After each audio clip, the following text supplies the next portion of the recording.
Hello, नमस्ते प्यारे विद्यार्थियों। आप सभी का स्वागत है आरना पीजी कॉलेज आहोर की यूट्यूब क्लास के अंतर्गत। और जैसा कि आप सभी को पता है, कंटिन्यू क्लासेज हो रही हैं, तो इस अकॉर्डिंग अब यहाँ पर अपने शक्ति से संबंधित नेक्स्ट पार्ट है वो देखने वाले हैं। तो आप सभी को पता है शक्ति के प्रकार आज हम देखेंगे, क्योंकि शक्ति की अवधारणा के अंतर्गत आज शक्ति के प्रकार यानी हमें कह सकते हैं ये शक्ति के संदर्भ में पार्ट 3 है, जिसके बारे में हमें समझना है। तो देखिए, शक्ति के प्रकारों के बारे में, क्योंकि इससे पहले हमें शक्ति के स्रोत के बारे में समझा है। तो शक्ति के प्रकार है वो विभिन्न प्रकार के यानी अलग अलग प्रकार हैं, अलग अलग विद्वानों ने भी अलग अलग प्रकार बताए हैं। तो इसी अकॉर्डिंग हम शक्ति के प्रकारों को देखेंगे मैक्स वेबर के अकॉर्डिंग। मैक्स वेबर शक्ति के प्रकार के बारे में। तो जैसा कि अगर देखा जाए तो मैक्स वेबर ने शक्ति को एक औचित्यपूर्णता का दर्जा दिया है। मतलब कहने का मतलब है कि शक्ति जब सही रूप में होती है तो उसे औचित्यता मिलती है, यानी सत्ता बन जाती है। तो अगर देखा जाए तो वेबर ने औचित्यपूर्ण शक्ति के 3 रूप बताए हैं।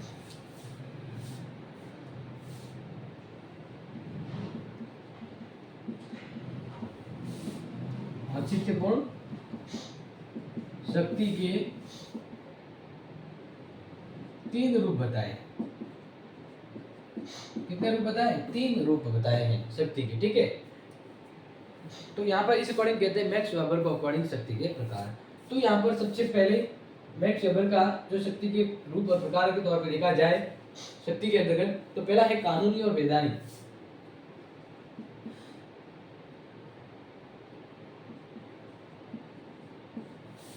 या वैधानिक शक्ति, ठीक है। देखिए, अगर एक कानूनी व्यवस्था के द्वारा किसी के पास शक्ति आती है, यानी जिस शक्ति के अंतर्गत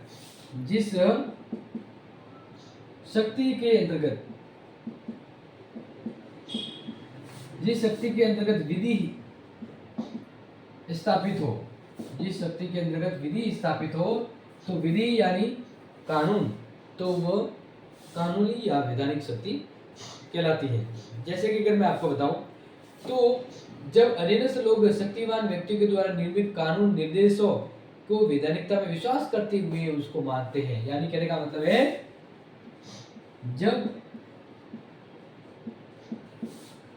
अधीनस्थ व्यक्ति या अधिकारी किसी उच्च अधिकारियों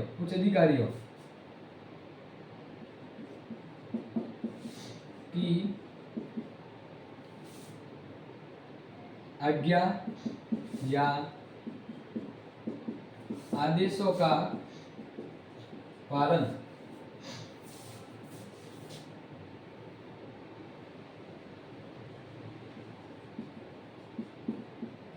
विधि द्वारा स्थापित प्रक्रिया विश्वास के अनुसार करते हैं। जब अधीनस्थ यानी निम्न अधिकारी है वह उच्च अधिकारियों की आज्ञा आदेशों का पालन इस आधार पर करते। किस आधार पर? कि कानूनी व्यवस्था के द्वारा किसी व्यक्ति को उच्च अधिकारी बनाया गया और किसी को निम्न, तो उच्च अधिकारी के आदेशों की पालना है वो निम्न अधिकारी करेंगे, क्योंकि कानूनी प्रक्रिया के द्वारा उच्च अधिकारी के द्वारा मान्यता दी गई है, या एक विश्वास प्रक्रिया है कानून के प्रति। तो इसी कानूनी प्रक्रिया के तहत जब किसी आदेशों की पालना की जाती है, तो इस अकॉर्डिंग वहां पर कौन सी शक्ति दिखती है? हमें कानूनी शक्ति दिखती है। समझ आ गया होगा। आगे बढ़ते हैं। पहला प्रकार आपको बता दिया है, अब बढ़ते हैं दूसरा जो कानून का शक्ति का जो प्रकार है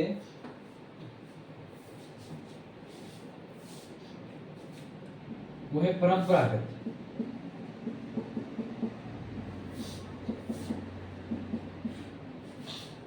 परंपरागत शक्ति। परंपरागत का मतलब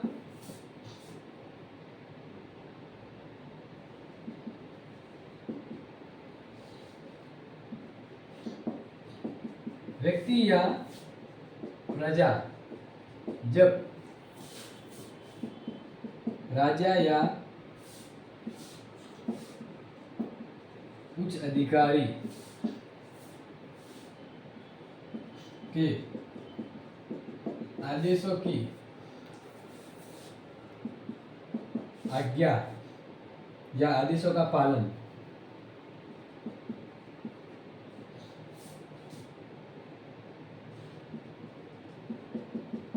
परंपरागत रूप से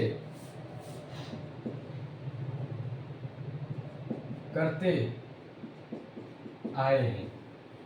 कहने का मतलब है कि भाई राजा है, राजा के बाद उसका बेटा है वो राजा बनेगा नेक्स्ट, तो इसके बाद राजा का जो पावर है वह उसका जो पुत्र है वो पुत्र जब राजा बनेगा तो उसके पास आएगा। तो लोग क्या करते हैं कि भाई एक सीट है, इसमें ये मुकुट पहना हुआ है, अब यहाँ पर कोई भी व्यक्ति आओ, यहाँ पर जो व्यक्ति बैठेगा लोग उसके आदेशों की पालना करेंगे। इस प्रकार परंपरागत रूप से सिस्टम बना हुआ है कि भाई सरकारी अधिकारी की जो बड़ी सीट है मान लीजिए कलेक्टर की, उस पद पे जो भी व्यक्ति आएगा या हमारा उच्च अधिकारी जो भी बनेगा हमें उसके आदेशों की पालना करनी है। इस प्रकार राजतंत्र में भी यही देखा गया है कि जो राजा के पद पे बैठते हैं लोग बिना कुछ कहे आंखें बंद किए उसके आदेशों की पालना करते हैं। यानी परंपरागत रूप, जैसे हम परिवार में जैसे बड़े बुजुर्गों के आदेशों की पालना करते हैं क्योंकि ये परंपराओं से बना हुआ है और उसकी आदेश और उसकी शक्तियों की अकॉर्डिंग काम करते हैं, आदेशों का पालन करते हैं। तो बस यही सिस्टम यहाँ पर दिखलाता है परंपरागत शक्ति के रूप में। समझ में आ गया होगा? गुड। अब आगे बढ़ते हैं।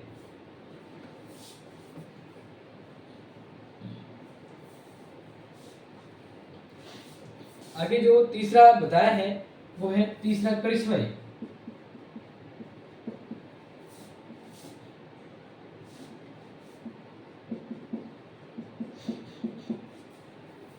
करिश्माई शक्ति।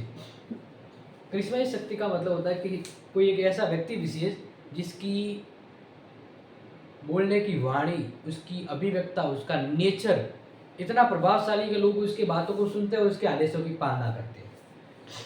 अब देखो अगर देखा जाए इंदिरा गांधी, ठीक है, तो इंदिरा गांधी अपने पद पे थी, इसके बावजूद जैसे मान लीजिए एक पद है प्रधानमंत्री का पद, मान लीजिए वहाँ पर बैठ के कोई व्यक्ति है वो 100% काम करता है, लेकिन अगर कोई उसी पद पर टैलेंटेड व्यक्ति बैठे जैसे मोदी जी या इंदिरा गांधी जैसे टैलेंटेड व्यक्ति जो कुछ कहते हैं तो हजारों लाखों लोग सुनते हैं, इस प्रकार से उस व्यक्ति का जो नेतृत्व है, जो अभिव्यक्ति उससे वह उस प्रधानमंत्री के पद पर उस पद पर बैठे 100 गुने से डबल काम करके दिखाते हैं। और इस प्रकार से किसी सामान्य पद पर कोई प्रभावशाली व्यक्ति बैठकर काम करता है तो उस प्रभावशाली व्यक्तित्व के प्रभाव की वजह से उसका काम, उसका पद है वो 200 गुना हो जाता है, यानी डबल हो जाता है। इस प्रकार से करिश्माई शक्ति का मतलब है एक व्यक्ति के उसकी व्यक्तिगत क्षमताओं के आधार पर दूसरे लोग उसके आदेशों की पालना करते हैं, ठीक है ना। तो हम यही कहेंगे व्यक्तिगत गुणों एवं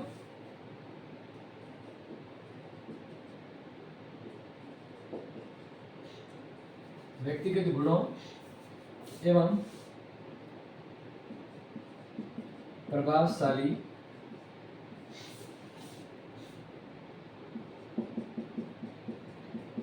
नेतृत्व के कारण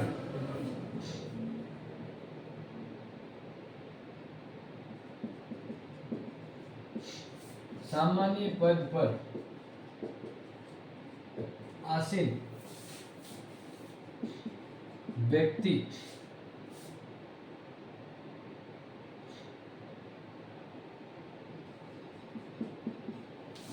बड़ा महत्वपूर्ण कार्य कर सकता है।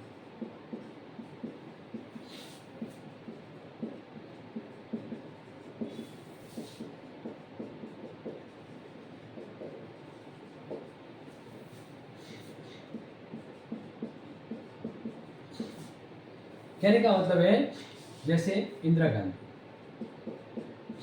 गांधी की बात कर लें, नेहरू जी की बात कर लेते हैं, या हम भी उदाहरण लेंगे मोदी जी का, तो ये व्यक्ति अपने पद पे बैठे लेकिन अपने पद के साथ साथ उनके अपने व्यक्तित्व, उनके गुण, उनकी शैली की वजह से उन्होंने अपने पद से कई गुना ज़्यादा काम किया। तो लोग किसी व्यक्ति के गुणों से आकर्षित होते हैं और उस व्यक्ति के पास मान लीजिए कोई शक्ति ताकत नहीं है, फिर भी उसके गुणों से काम करते हैं। कहने का मतलब है